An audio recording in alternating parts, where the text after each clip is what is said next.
که آقا شما وقتی یک فاعل داری، یک سابجکت داری و میخوای 2 تا فعل بهش اضافه بکنی، فعل اول میمونه، صرف میشه، منفی میشه، هر کاری که میخوای باش بکنی مثل یک فعل استاندارد باش برخورد میکنی. فعل دومت بعد عوض شه. فعل دومت نمیتونه فعل باشه. از لحاظ فیزیکی این قضیه امکان پذیره که ما 2 تا کار رو همزمان با هم دیگه انجام بدیم. ما رانندگی میکنیم و موزیک گوش میدیم. ما راه میریم و سیگار میکشیم. درسته؟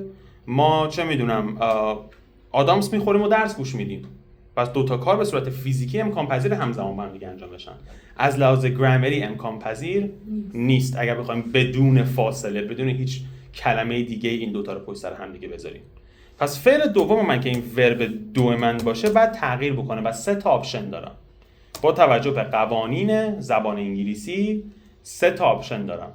آپشن 1 بعد تبدیلش بکنم به مصدر با تو که میشه اینفینیتیو به اضافه to، مثلا to see، to watch، to have و غیره. یا میکنمش نمبر 2 اینفینیتیو منهای to که اکثر اوقات توی مدال ها فقط استفاده میشن، ولی الان چند تا مثال میبینیم که استفاده هم میشه. مثلا همون see، مثلا watch، مثلا eat و غیره. فرقش چیه؟ نه اس سوم شخص میگیره، نه ایدی میگیره، نه هیچی. به این حالت میگیم بیس. She used watch TV. نه الان میگم. و حالت سوم بهش میگیم جراند. جراند عملا میشه ورب به اضافه ing. یعنی چی؟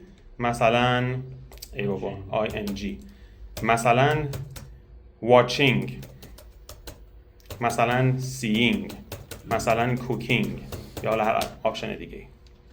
این من درستش بکنم.